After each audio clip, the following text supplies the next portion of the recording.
Olá, novamente com muita alegria damos seguimento ao estudo sequencial, cronológico da Revista Espírita de Allan Kardec. Hoje nós vamos refletir, estudar um pouco a Revista Espírita de maio de 1862. Vamos encontrar nessa revista 10 artigos ou itens que certamente, como de hábito, nos trarão profundas reflexões na área da doutrina, na área do sentimento. Posso antecipar que temos aqui abordagens extraordinárias e comunicações espirituais também elevadas para que possamos refletir bastante. O primeiro artigo da revista, Kardec se chama Exéquias do Senhor Samson.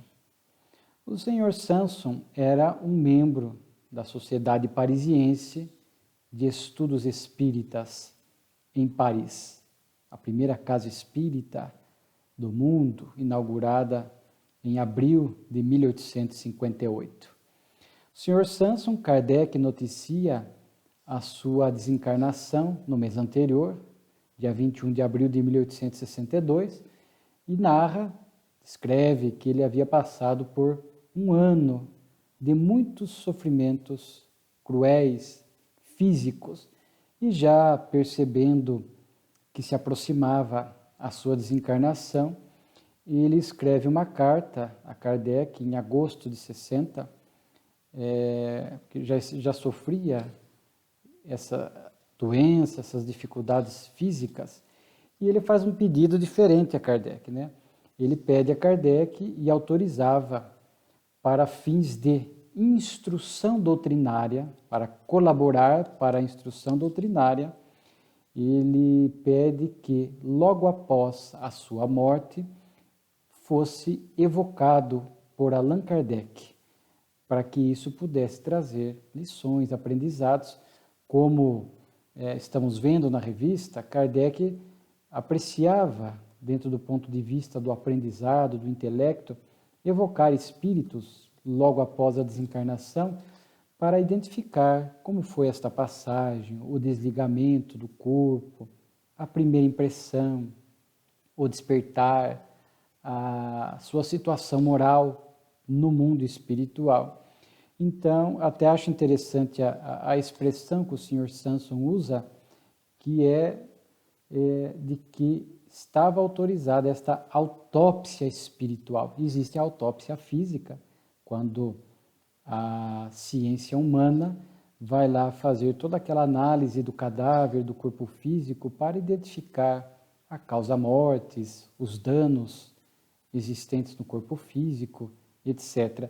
E agora, uma autópsia espiritual, para verificar como é que o espírito está chegando após um tempo de vida no mundo físico, vida esta destinada ao seu progresso intelecto-moral, que, infelizmente, nem todos dão conta de atender a esta proposta da vida física. E ele autoriza, portanto, esta autópsia espiritual, e Kardec vai fazer essa evocação 1 hora antes do enterro do Sr. Samson. E vai fazer a evocação. Já de antemão, vamos aqui abrir um parênteses, é a revista de maio de 62. O Sr. Samson vai ser evocado várias vezes. E no mês seguinte da revista, de junho de 62, veremos que outras comunicações do Sr. Samson nós teremos para o nosso aprendizado. Inclusive, essas comunicações foram inseridas na 4ª obra do Pentateuco de Kardec, as chamadas obras básicas da codificação, a obra O Céu e o Inferno, de 1865. Na segunda parte, quando Kardec traz essas comunicações espirituais e as agrupa por afinidade de situações que o espírito estava vivenciando. No caso do Sr. Samson, é a primeira comunicação do tópico Espíritos Felizes. Então, o Sr. Samson é um modelo para nós de um espírito que chegava no mundo espiritual feliz pelo estilo de vida que teve. É interessante aqui que uma hora antes do enterro, então, fazia pouco tempo da sua desencarnação, e Kardec vai perguntar, e ele vai dizer que ainda estava um pouco fraco e trêmulo. Claro que isto, trêmulo, né? E isto é reflexo ainda da recente desencarnação. Mas em que pese esta fraqueza, que ainda era um reflexo muito intenso da morte propriamente dita e da sua condição física de uma doença prolongada, o interessante é que Kardec pergunta sobre o seu estado, ele vai dizer que era feliz, portanto o seu estado consciencial era feliz. Isto não se contradiz com a resposta anterior, porque quantas vezes, mesmo aqui na Terra, nós estamos com o corpo fisicamente às vezes debilitado, enfraquecido por alguma doença, por alguma limitação, mas a consciência em paz, porque estamos cumprindo com o nosso dever moral aqui na Terra. Então, usando essa linha de comparação, o Sr. Samson estava ainda enfraquecido, mas profundamente feliz, porque a consciência estava em paz em razão do seu bom caráter, das suas atitudes morais diante da vida, conforme veremos. E Kardec pergunta se ele ainda sentia dores, e ele diz que não, que se sentia regenerado, né? E é interessante isso, porque não é uma situação, nós poderíamos dizer que não é regra essa narrativa dele, porque muitos espíritos ainda despertam em sofrimento e sentindo as dores do corpo físico, da doença que causou a sua desencarnação, enfim, porque muitos ainda conservam esta fixação mental, este apego, de forma que isso gera esses condicionamentos do mundo espiritual e o espírito ainda conserva essas impressões das dores que tinham durante a vida. Então, veremos espíritos descrevendo essas dores, relatando essas dores no mundo espiritual. O Sr. Samson não, ele já tinha, pelo seu estado espiritual, ele já conseguiu fazer essa desconexão do cenário terrestre, do corpo físico, não guardava essas fixações e esses condicionamentos, portanto, conseguiu rapidamente, o que é exceção, libertar-se desses condicionamentos das dores físicas. Kardec pergunta quanto tempo ele demorou para recuperar a lucidez, né? Ou seja, dar-se conta de si, entender a situação. Ele falou após 8 horas da morte. Então, também é uma exceção, porque muitos 3, 4, 5 dias para se despertar, para entender sua situação no mundo espiritual. E, pela sua condição espiritual diferenciada, o Sr. Samson, em poucas horas, já tinha essa lucidez das ideias, conseguia já coordenar o pensamento e identificar a sua situação no mundo espiritual. Falava que ele estava forte, né? Agradece ao corpo, isso é muito importante, em que pese o corpo ser transitório e a vida do espírito ser permanente, mas os espíritos equilibrados, os bons espíritos, sempre agradecem as experiências do corpo. Então ele vai agradecer aqui, obrigado meu pobre corpo, tu purificaste o meu espírito, e o sofrimento 10 vezes santo me deu um lugar bem merecido. Então vejam, o olhar que esse espírito tinha ao olhar para o corpo, depois de uma experiência longeva, exitosa, e agradecer ao corpo, que é instrumento de purificação do espírito. O corpo nos propicia estar na dimensão física, experimentando as experiências do cenário terrestre que colaboram para o progresso do espírito. São Francisco de Assis falava do seu jumentinho, né, do corpo físico, também agradecendo, em que pese também os limites e as doenças. E aqui ele agradece ao sofrimento 10 vezes santo. Isso não significa que o espírita busque voluntariamente o sofrimento, mas os sofrimentos, as dores que nos acontecem, não que procuremos, mas que naturalmente acontecem aqui na Terra, como uma oportunidade expiatória, provacional, de despertamento, de aprendizado. Então, quando nós elegemos o bem sofrer diante das dificuldades da vida, isso se transforma para o espírito em conquistas de virtudes, em uma situação consciencial e espiritual das melhores, conforme vemos aqui a própria narrativa do Sr. Sanso. Ele vai falar também, como vimos com o Sr. Jobardi, há umas 2 revistas atrás, que os atos da sua vida se desdobrou diante da sua lembrança, do seu pensamento, como aconteceu com o Sr. Sanson Narras, o Jobardi, o irmão Jacó na obra Voltei, e outros espíritos, conforme veremos, inclusive o outro que está na revista que estamos estudando, como sendo algo natural, né?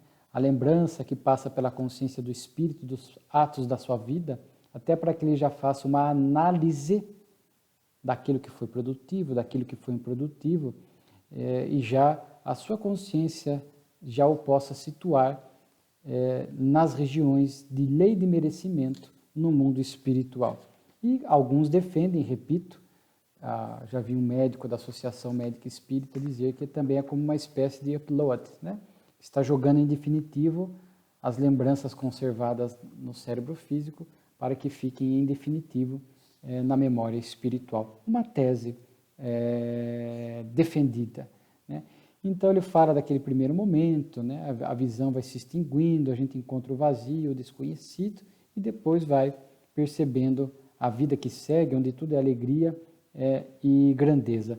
É interessante que, encerrada esta comunicação, 1 hora antes do enterro, conforme dissemos, na cerimônia, no cemitério, ele também dita uma outra mensagem. Aqui não diz que é evocado, possivelmente foi uma comunicação voluntária do Sr. Sâncio, complementando a comunicação que ele já havia dado, e ele vai falar que a morte não vos espante, meus amigos, ela é uma etapa para vós, se tiverdes sabido bem viver. É uma felicidade se tiverdes merecido dignamente as vossas provas e as tiverdes bem realizado. Repito, coragem e boa vontade, ligai apenas um valor medíocre aos bens da terra e sereis recompensados. Então veja ele falando que a morte não é nada, a vida segue, é uma etapa, é uma passagem, e que realmente o que nos garante uma boa situação no mundo espiritual é o bem viver do ponto de vista moral, das diretrizes do Evangelho de Jesus.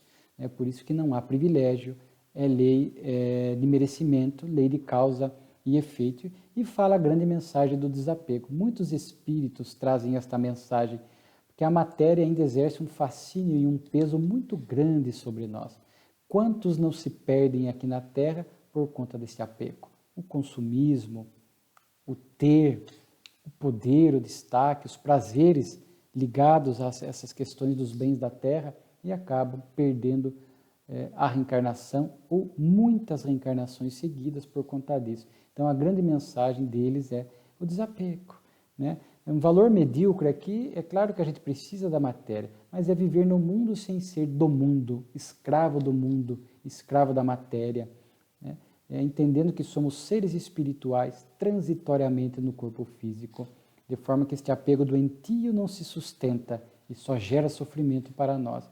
Então, é ter sem possuir, né? É não colocar a felicidade apenas nas questões materiais, mas também termos ideais morais. Buscar primeiro o reino de Deus e a vossa justiça, e tudo mais vos será acrescentado.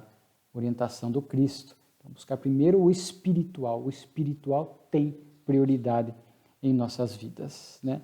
E aqui depois nós vamos perceber que tem um discurso transcrito de Allan Kardec no enterro do Sr. Sanso. As palavras de Kardec são extraordinárias. Refletem a sua convicção espírita. É muito importante, né, que nós vamos até anotar aqui para não esquecermos, né, que Kardec está dando o exemplo, né, diante do luto.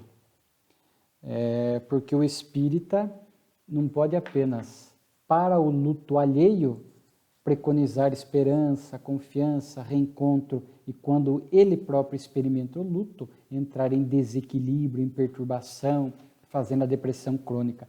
Há que se dar o testemunho, o exemplo, e Kardec está dando aqui, né? Porque diante de um amigo muito querido, ele vai realmente demonstrar esta fé espírita. Ele descreve aqui o Sr. Samson, fala das qualidades morais dele, que era realmente um homem de bem, benevolente, bondoso, simples, né?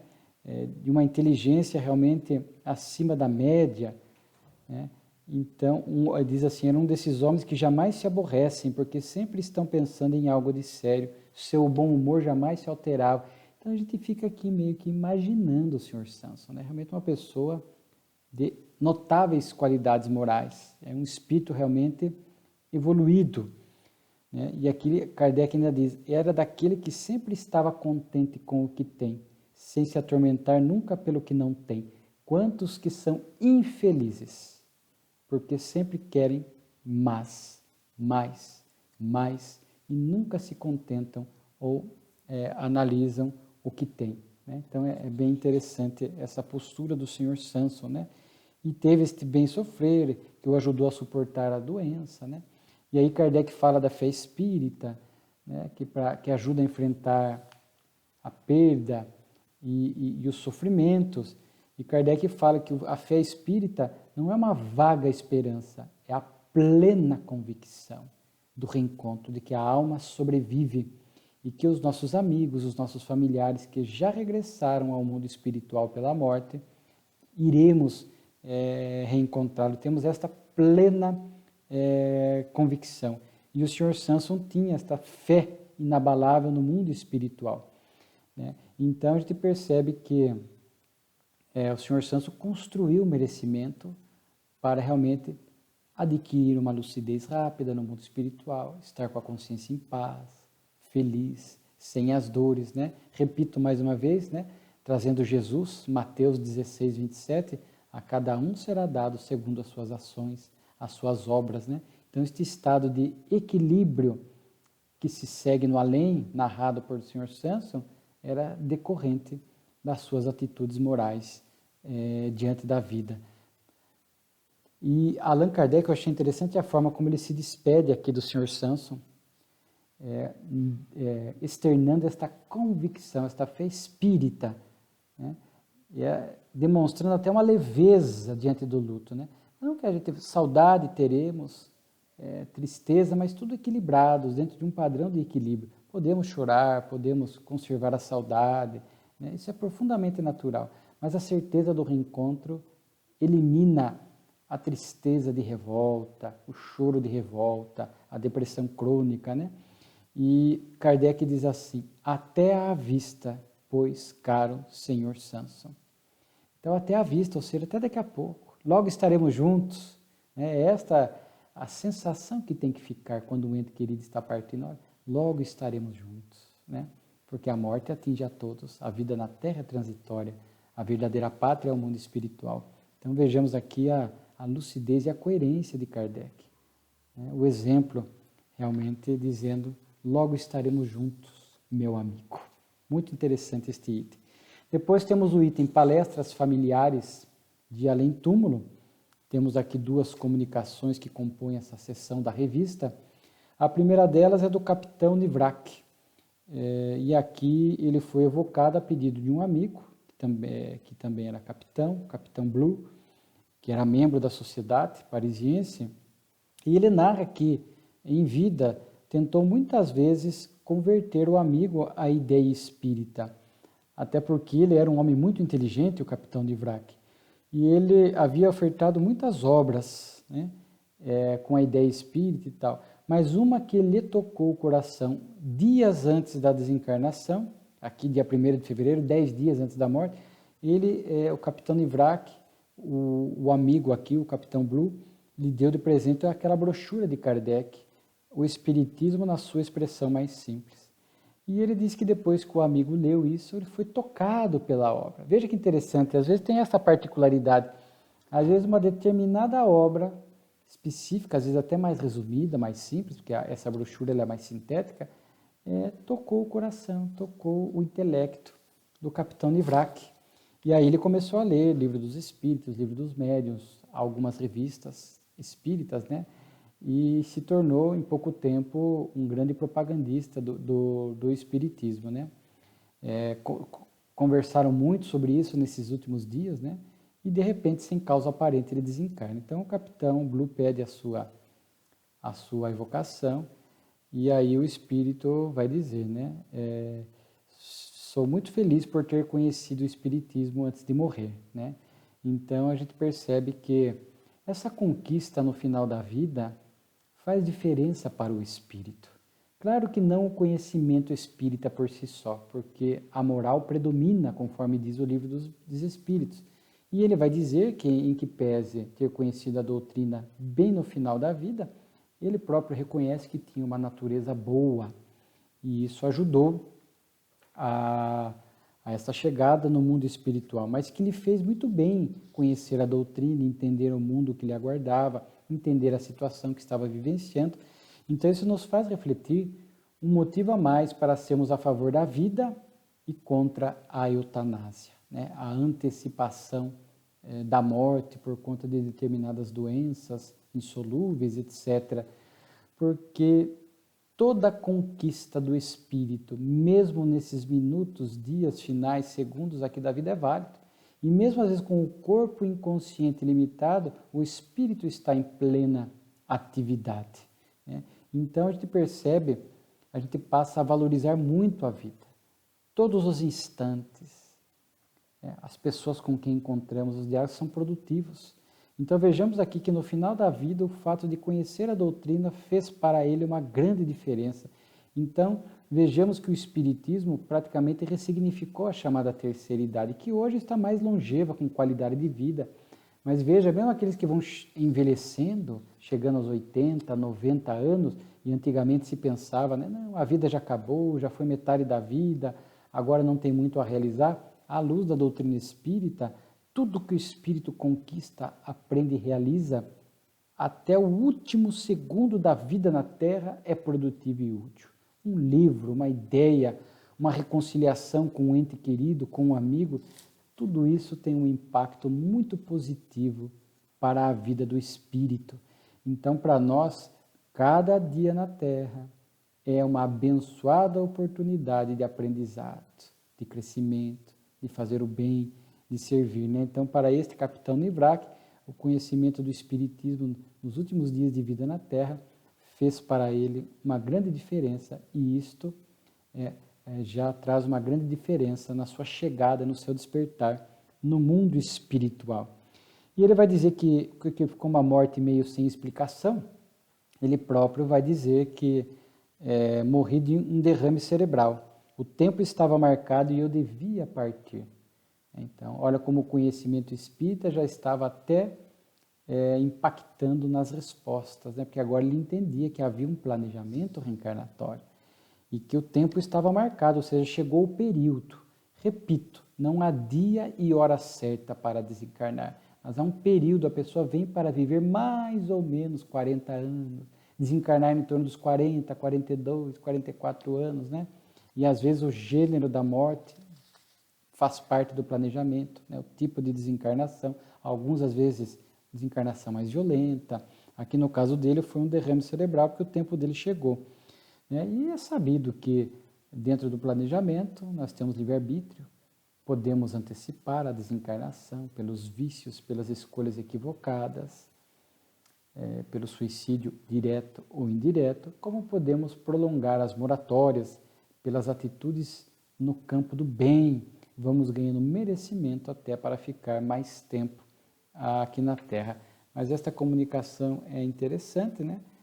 Ele vai falar também de toda a vida que se apresenta espontaneamente como uma miragem, né? Então vejamos aqui que ele revê todos os atos da vida física, né? E vai falar que ele vai estar ao lado do amigo, o Capitão Blue, né? Isso é importante, a vida segue, essas afeições, estes vínculos ficam. Aqueles que partem primeiro e tendo condições espirituais para tanto, seguem acompanhando aquelas afeições que ficaram na Terra e vão continuar ajudando, inspirando, torcendo. Ele diz aqui, estarei ao seu lado para encorajar, né? Aqui ele fala inclusive da família, né? Ele pergunta da esposa e da filha, né?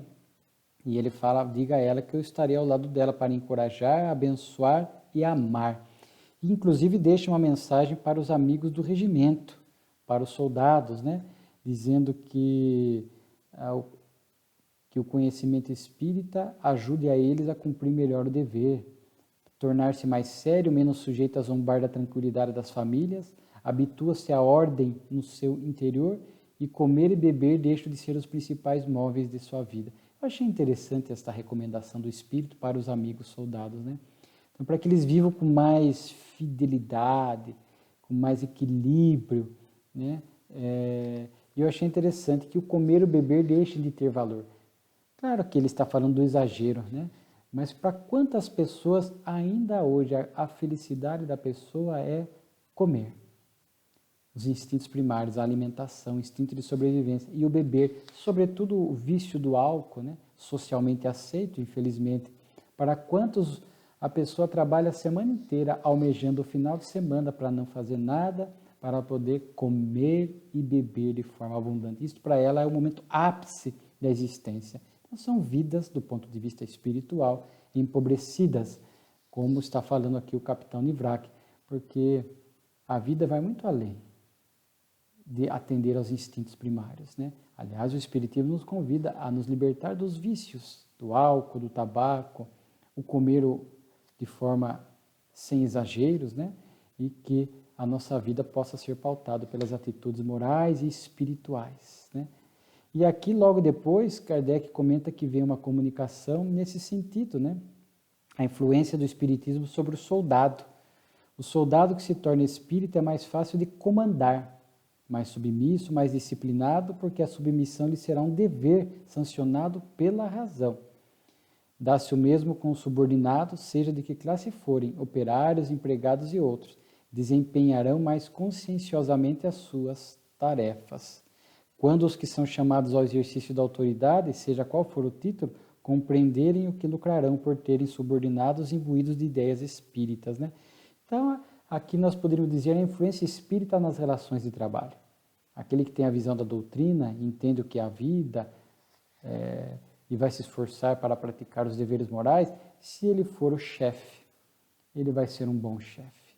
Vai ser um chefe, não vai ser carrasco, vai ser amigo, né?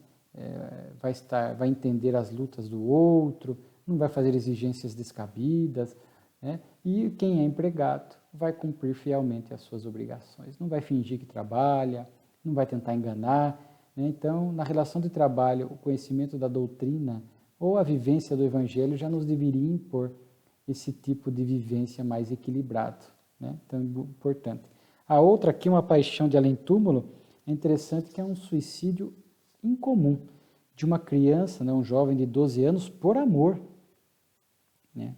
Por amor, ele conhece uma moça, estabelece para com ela uma paixão muito forte que ele não sabe explicar e certamente porque não correspondido, até pela pouca idade, resolveu matar-se, né? E aí até Kardec comenta aqui, por que certas crianças ultrapassam a idade normal para o desenvolvimento das paixões e da inteligência, né? Só a reencarnação que explica as vivências anteriores do espírito. Esse espírito vai ser evocado, vai demonstrar alguma confusão mental, né, de entendimento até, não sei bem dizer onde estou, há um véu à minha frente, falo, mas não sei como falo e como me escutam. Sofri nesse instante, porém estou um pouquinho mais aliviado, porque ele já foi trazido para um ambiente espiritual melhor para dar a comunicação. Portanto, ele já percebeu que o ambiente ali, fluidicamente, já era mais acolhedor, né? E aí, para tentar explicar o porquê do suicídio, porque tão novo este amor àquela mulher, ele vai dizer que foi poeta numa outra encarnação.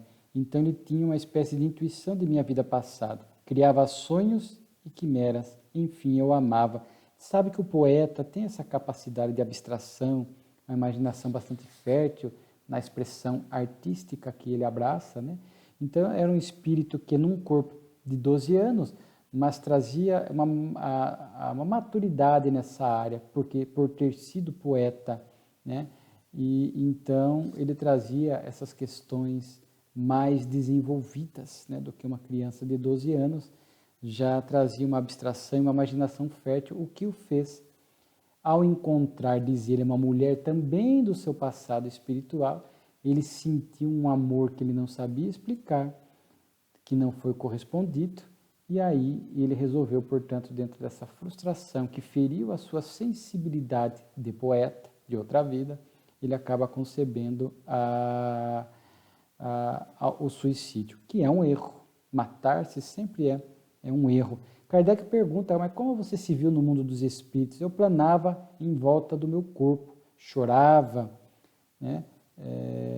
Como são quentes e escaldantes as lágrimas de uma alma. Eu chorava porque reconhecia a enormidade do meu erro, mas não tinha certeza de minha morte. Pensei que os meus olhos fossem se abrir, e chamava aquela moça do seu passado, né? Elvira, Elvira, eu que a amo desde muito tempo, amá-la-ei sempre, né? E aí ele fala da prece. O que podemos fazer para ser útil? Orar, porque a prece é o orvalho divino que refresca o coração. As nossas pobres almas em pena e em sofrimento. Então vejam, né, a visão espírita do suicídio, repetimos, é um sofrimento transitório. Passará, o erro é sempre erro, mas a importância da prece por aqueles que se suicidaram, ou por todos aqueles que partiram, mas em particular do suicídio, é um orvalho que, como ele vai dizer aqui, ajuda a se refazer, a se arrepender, para que eles possam logo mais retomar a sua caminhada normal. Diz que foi poeta no reinado de Luís XV, né? Fala um pouco do seu passado espiritual, mas sabemos que o sofrimento do suicida é passageiro e que a prece dos familiares, dos amigos que ficaram, serão muito úteis para aqueles que do lado de lá sofrem as consequências do suicídio, para que possam se arrepender e muitas vezes logo começar o seu processo de reabilitação espiritual. Causas da incredulidade, Kardec recebe uma carta de alguém que era materialista, né, e que depois acabou se convertendo ao espiritismo. E aqui na nota de Kardec é interessante, ele diz que alguns dogmas religiosos contribuíam para que a pessoa fosse materialista, né? A doutrina do diabo e das penas eternas fez o maior número dos materialistas, né? O maior número dos ateus. Então, porque muitas pessoas preferem o nada após a morte do que o sofrimento eterno no inferno. Olha que interessante este raciocínio de Kardec. De fato, entre o nada após a morte e o sofrer eternamente é preferível nada. Mas a doutrina nos mostra que a vida segue, mas que não há o sofrimento eterno. Muitas vezes o espírito se vê diante de sofrimentos graves e que podem demandar, por conta das suas condutas, séculos. Mas todo sofrimento tem fim. É do amor de Deus. Então, por mais que o espírito tenha se equivocado, vimos o suicídio, tenha se complicado, matado, enfim, por piores que tenham sido as suas escolhas morais e que esteja em sofrimento na lei, todo sofrimento tem data de término, é da lei de Deus, é da amorosidade de Deus. Esse espírito passará pelas expiações dolorosas, vai despertar a consciência e vai, cedo ou tarde, refazer o caminho agora, fazendo a opção pelo bem neste caminho, na direção de Deus. É somente a lei da reencarnação que nos faz entender isso e que exprime esta amorosidade e justiça de Deus para com todos os seus filhos. E depois temos resposta de uma senhora a um padre sobre o espiritismo. É interessante que são duas cartas, né, aqui que Kardec traz, de pessoas que se tornaram espíritas e como se e foram repreendidas por autoridades religiosas, né? E às vezes até em público, na solenidade religiosa. E uma delas, ela escreve em nome da família, dizendo que é para o padre não se preocupar, porque ela está agora com uma quietude da alma que não tinha obtido até então. Aprendeu a orar, né, a rezar com sentimento, né, e ela diz assim: caro Senhor, em minha casa não se faz nenhuma prática religiosa que possa inquietar os mais fervorosos católicos, a menos que o respeito e a fé pelos mortos, a fé na imortalidade da alma, uma confiança ilimitada no amor e na bondade de Deus, uma observância tão rígida quanto permite a natureza humana das santas doutrinas do Cristo sejam práticas reprováveis. Então, olha o desconhecimento do Espiritismo, que havia muito naquela época, hoje menos, mas ainda as pessoas acham que o Espiritismo é algo demoníaco. Eu falo, não, mas o que eu aprendi com o Espiritismo, muitas das coisas é que a própria igreja ensinava. E a próxima carta, a mamãe vai falar, que falava-se que as comunicações espirituais eram do demônio, e esta mãe vai falar, poxa vida, mas eu conversei com meu filho querido que morreu, eu o reconheci, suas palavras foram doces e consoladoras, quereis agora que eu declare que essa criança, que é meu filho, que eu reconheci, como se estivesse vivo em minha frente, é o demônio? Não, uma mãe não se engana tão grosseiramente, né? Então era alguém que na doutrina teve contato com um filho que morreu e sentiu-se ali profundamente consolado e sabia que aquele espírito que apareceu era o seu filho e não o demônio, né? Aqui mais um caso de suicídio, né? O padeiro desumano é uma história triste, mas para mostrar que os efeitos do suicídio não são iguais para todos, né? Não é uniforme a lei de expiação. Cada caso tem as suas particularidades, que a lei de Deus sempre leva em conta, porque ela é uma lei justa, perfeita. Então, há sempre atenuantes e agravantes que a lei de Deus leva em conta. Aqui uma mãe que entrou numa padaria, furtou alguns pães para os seus 3 filhos, e quando estava em casa com esses pães, chegam as autoridades para prendê-la, e aí ela sobe no quarto e, envergonhada por não poder dar alimento aos seus filhos, ela acaba se matando. Primeiro, o padeiro desumano, né? Porque ela havia pedido que vendesse o pão fiado primeiro e o padeiro se recusou, né? Pediu que era para os filhos famintos e o padeiro recusa de novo. Então ela vai, ele vai para o fundo da padaria e ela pega os pães e ele denuncia para a polícia, né? Claro que a atitude dela está errada, mas faltou um pouco realmente de sentimento. E o suicídio dela é de uma mãe, ela inclusive vai ser evocada, reconhece o erro, agradece a simpatia, né? E que fez aquilo diante da miséria e da fome dos seus filhos, né? Deus me perdoou porque viu a razão vacilar no meu atroz desespero. Fui a vítima inocente de uma sociedade má, muito mal regulada. E aí depois tem uma comunicação de Lamennais explicando isso, né? A pobre Mary, é o nome dela, né? É que onde a justiça humana é inexorável, julga e condena os fatos materiais, a justiça divina, que é perfeita, constata o fundo do coração e o estado de consciência e atenua, né, por sua falta de fé. Então, vendo que a lei de Deus leva em conta todos os mínimos detalhes e os resultados da atitude diante da lei de Deus são perfeitas, né? A lei humana é falha. Muitas vezes não leva em conta essas nuances profundas do fato e a pena, muitas vezes, situações muito idênticas de forma igual. A lei de Deus leva em conta essas atenuantes, essas agravantes morais que estão na consciência de cada um, que muitas vezes aqueles que estão do lado exterior não conseguem enxergar. E aí a última parte aqui da revista são as dissertações espíritas, né? Temos aqui acho que 3 comunicações, uma muito interessante, né? A sociedade parisiense estava recebendo visitantes da Rússia, que estavam voltando para o seu país de origem, e Santo Agostinho lhes endereça uma mensagem muito bonita, bem parecida com o que Jesus propõe aos discípulos, para ide e pregai, né? Ide e ensinai, diz ele, né? Ide e pregai o evangelho, novos apóstolos do Cristo, né? Então o campo é vasto, e depois de semeai, falando que quando eles voltassem para a pátria de origem, eles pudessem lá semear a doutrina e vivê-la, né? Aí tem uma fala importante de Santo Agostinho que se aplica a todos nós, né? Mostrai-lhes então que o espírita, esse novo apóstolo do Cristo, não está no meio da estrada para indicar a direção, mas toma do machado e do cutelo e se atira às mais sombrias florestas para rasgar o caminho e desviar os espinhos dos passos dos que se seguem.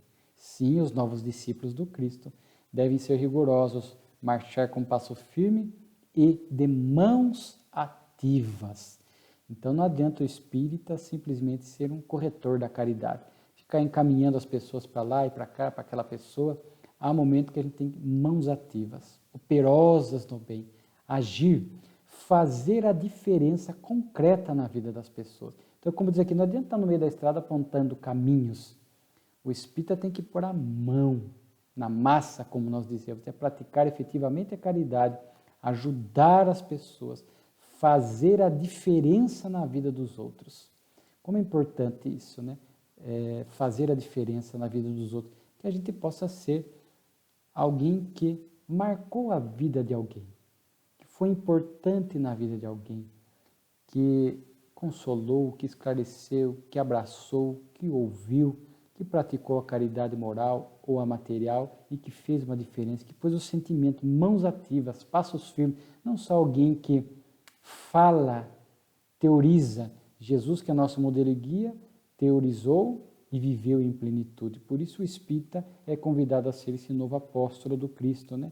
Esses dias assisti um documentário de um senhor lá nos Estados Unidos que frequentava uma capela, ele era o responsável pela capela dentro de um presídio. E um jovem que foi condenado por um assalto injustamente, tanto que depois ele foi absolvido, depois de 23 anos de prisão injusta, este jovem chegou no presídio profundamente magoado com a vida, amargurado, triste, sem nenhuma perspectiva de futuro, pouco conversável. E este senhor, Hugh Flowers, fez a diferença na vida dele. O jovem se aproximou da capela e esse senhor o acolheu de uma forma diferente. Falando, não, eu vejo algo diferente em você, você tem futuro, você vai resgatar a alegria, eu vou aqui te ajudar. Quer dizer, cativou aquela alma que estava perdida. Fez a diferença na vida dela. E a partir desse Hugh Flowers, uma famosa jogadora de basquete dos Estados Unidos, da Liga Feminina, eu não me lembro o nome dela, é Maia, esqueci o sobrenome. Ela, inclusive, daí conhece aquele jovem preso, cria uma identificação com ele, movimenta, cria uma fundação para essas condenações injustas que acontecem em muitos locais, infelizmente, e mobiliza recursos e vai conseguir, depois de muitos anos, absolvê-lo. E eles depois acabam, inclusive, se casando, né? Mas este Hugh Flowers não foi apenas alguém que apontou caminho, acolheu, mas fez diferença na vida dele. É isso que Santo Agostinho está falando para esses confrades russos, mas que também se aplica para nós, que a gente possa ser mãos ativas, fazer uma diferença positiva na vida das pessoas. Depois tem um artigo bem interessante, Relações Amigas entre Vivos e Mortos. Aqui é endereçado uma pergunta lá uma sociedade espírita da Argélia. O espírito que vai responder é Désiré Leglis, um poeta argelino. Pergunta bem interessante. Por que às vezes os encarnados, mesmo mantendo uma relação, uma comunicação com espíritos queridos, os encarnados parece que sentem um embaraço, uma frieza.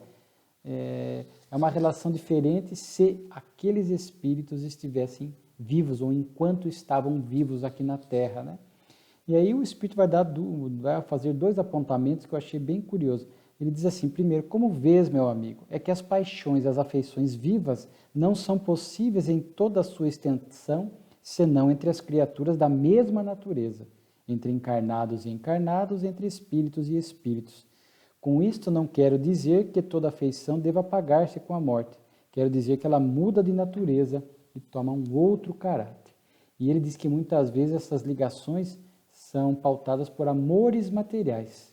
E que tal gênero naturalmente impossível entre vós e nós, os espíritos dos encarnados, vos torna tão canhestros e frios nas vossas relações conosco. Olha que interessante isso, né? Estabelecemos às vezes um contato espiritual com alguém querido aqui na Terra, mas se as nossas afeições são muito materiais, foram muito materiais, já não existe mais. Vamos dar um exemplo. Às vezes eu tenho uma relação com alguém aqui na Terra, afetiva, às vezes marido e mulher, vamos pegar esse exemplo, mas o que alicerçava, o que mantinha aquela relação era o interesse econômico, apenas a beleza física, o interesse sexual, etc. Morreu um deles, acabou esses amores materiais, o que dava liga, o que sustentava a relação. E mesmo que depois alguém busque uma comunicação do outro, quando se estabelece essa ligação, essa comunicação entre o vivo e o morto, é uma espécie de uma frieza, um vazio, não é a mesma coisa de que quando estavam ambos vivos, porque esta ligação, esta conexão era realmente desses amores materiais, né?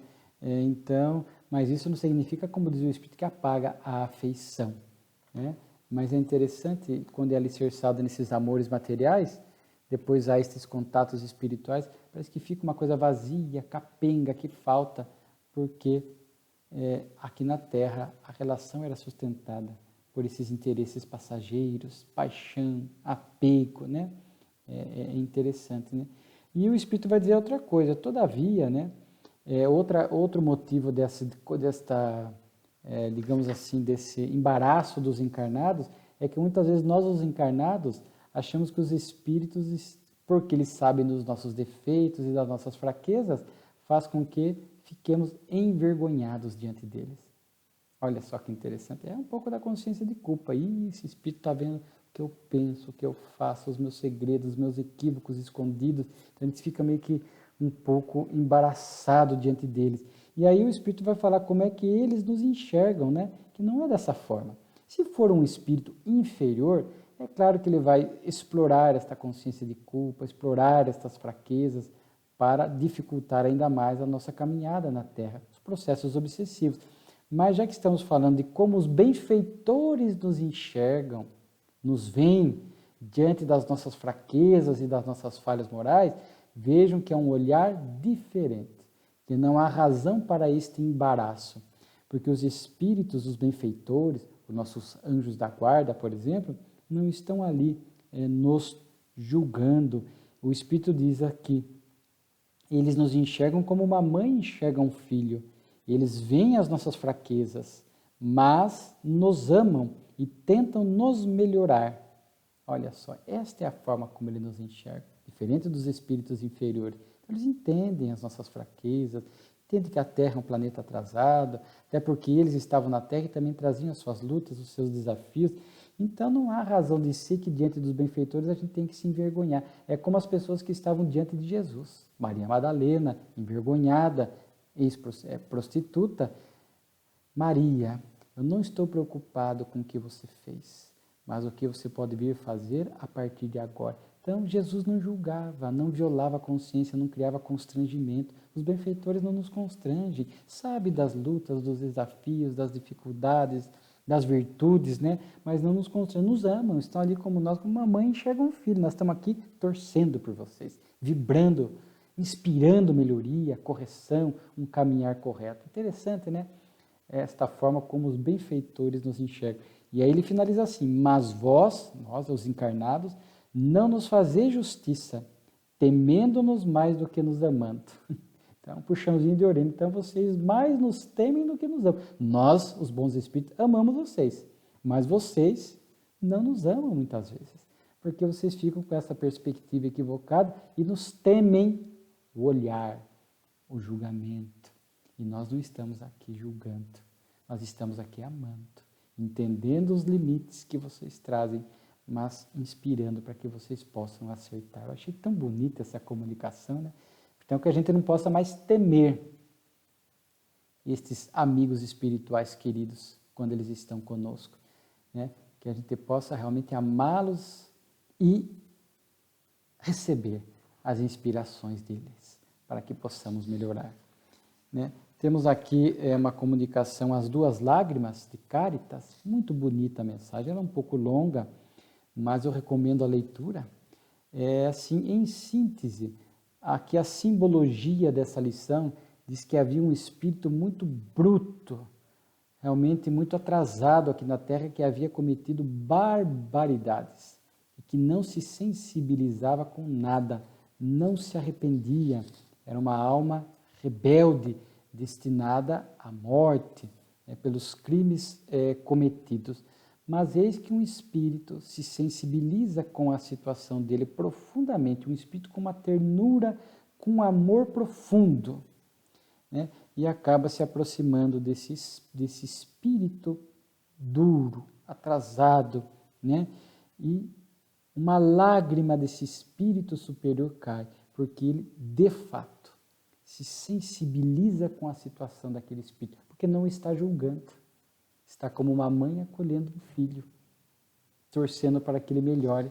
E quando este espírito bruto, atrasado, né, num dado momento da evolução, sente-se acolhido por um espírito desse porte, com esse amor e com essa sensibilidade, este espírito amoroso consegue aquilo que outros não conseguiram, porque estavam ali meio que julgando, meio frios, sem o sentimento realmente profundo.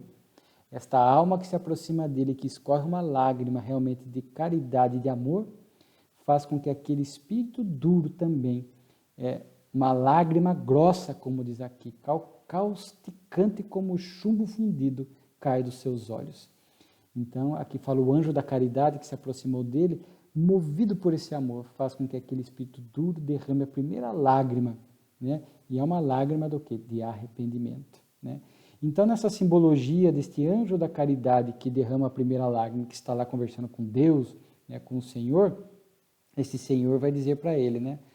Guardai sobretudo a primeira lágrima que esta criança me trouxe, que essa gota d'água se torne diamante puro, pois é mesmo a pérola sem mancha da verdadeira caridade.